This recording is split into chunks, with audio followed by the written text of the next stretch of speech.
Assalamualaikum warahmatullahi wabarakatuh. Anda semua, bagaimana kabarnya hari ini? Alhamdulillah, hari ini kita akan melanjutkan pembelajaran kita di tema 6. Di tema 6 kali ini, kita akan masuk ke dalam muatan pelajaran bahasa Indonesia. Anda bisa lihat dalam pembelajaran ke-1 sampai ke-6. Di sini kita akan belajar tentang puisi. Anda pasti sudah sering mendengar atau membaca tentang puisi. Sekarang kita coba pahami lebih dalam lagi yuk.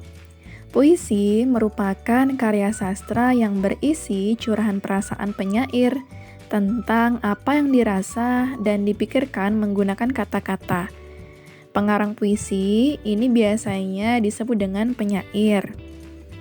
Dalam puisi terdapat baris dan bait, serta bahasanya terikat oleh irama dan rima. Irama adalah keselarasan bunyi pada puisi yang dibentuk oleh pergantian tekanan kata. Nah, ini biasanya yang membuat puisi itu lebih indah didengar. Nah, hari ini kita akan pelajari itu semua. Siap-siap ya. Jangan lupa untuk menyiapkan buku tema hari ini.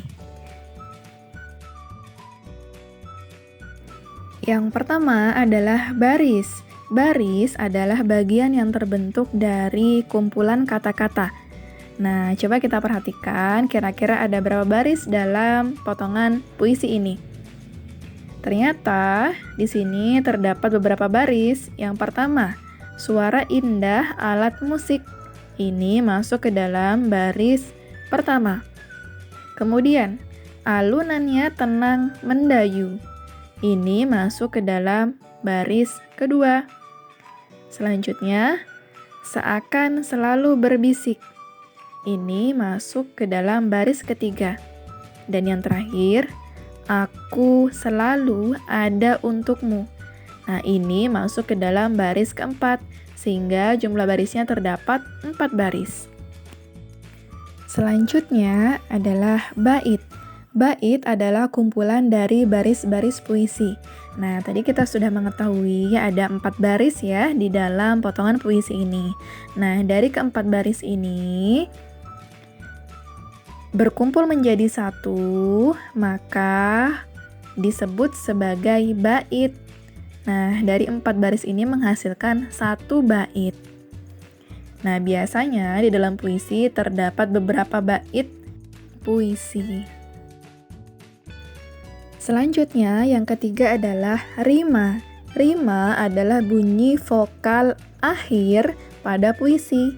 Jadi, yang kita perhatikan adalah bagian kata terakhir.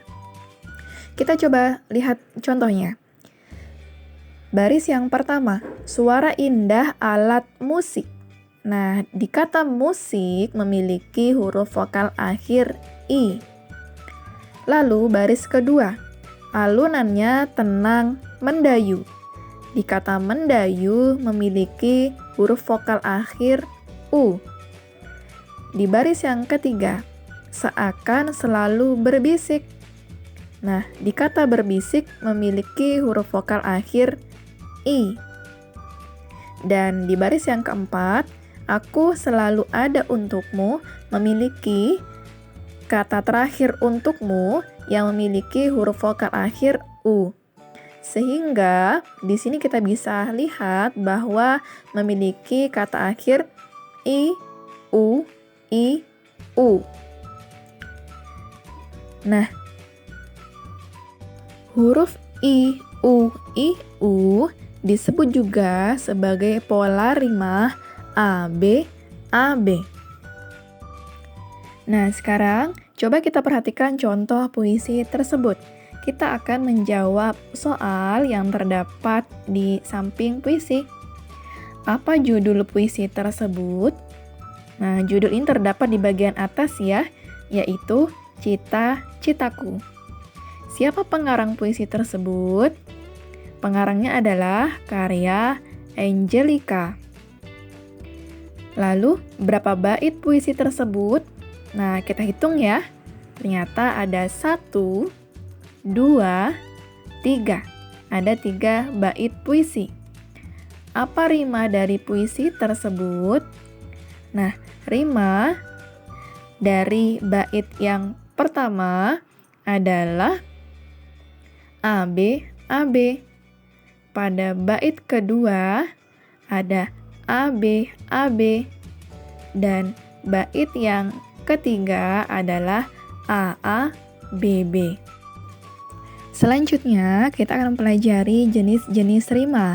Jenis yang pertama adalah rima silang yang memiliki pola AB, AB. Dalam rima ini, persamaan yang ada terdapat pada baris pertama dengan baris ketiga. Lalu, baris kedua memiliki persamaan dengan baris yang keempat. Nah, Anda bisa perhatikan contoh dari rima silang ini.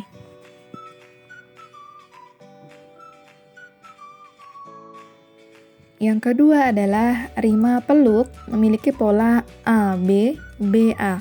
Nah, dalam pola ini, baris pertama memiliki persamaan dengan baris yang keempat. Lalu, baris yang kedua memiliki persamaan dengan baris yang ketiga. Nah, di sini terdapat contohnya ya. Coba perhatikan kata di masing-masing baris. Gaya memiliki persamaan dengan terpesona. Lalu putri memiliki persamaan dengan terperi. Selanjutnya, yang ketiga adalah rima pasang memiliki pola AA, BB. Nah, kenapa dikatakan rima pasang? Karena baris pertama berpasangan dengan baris kedua langsung. Lalu baris yang ketiga berpasangan dengan baris yang keempat. Nah, di sini Anda bisa perhatikan di masing-masing kata. Airku, ku memiliki pasangan dengan darahku. Ku juga. Lalu di baris yang ketiga digusur, memiliki pasangan dengan baris yang keempat yaitu leluhur, juga. Maka disebut sebagai rima AA, BB. Dan yang terakhir adalah rima peluk memiliki pola A, sehingga semua huruf bunyi vokalnya memiliki bunyi yang sama. Nah, dari contoh ini terdapat 4 baris ya. Coba perhatikan kata terakhir. Di baris yang pertama ada kata besi, I. Kemudian di baris yang kedua ada kata tinggi, I. Dan yang ketiga ada negeri, I juga. Lalu yang terakhir sejati, I juga. Sehingga hurufnya I. Huruf I bisa disebut dengan pola AA. Selanjutnya, makna puisi. Dalam memaknai sebuah puisi, kita bisa melakukan beberapa cara tersebut. Yang pertama, membaca puisi dengan seksama.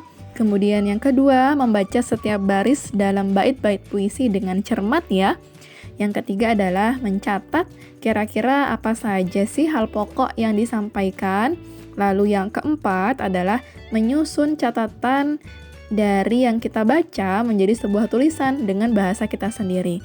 Artinya, kita bisa buat sesuai dengan apa yang kita pahami dari puisi tersebut dengan kata-kata kita sendiri. Nah, sekarang kita coba lihat contoh makna puisi. Darimu, aku mengenal suku Sunda. Darinya, aku mengenal suku Minahasa. Dari mereka, aku mengenal suku Papua. Kita semua satu.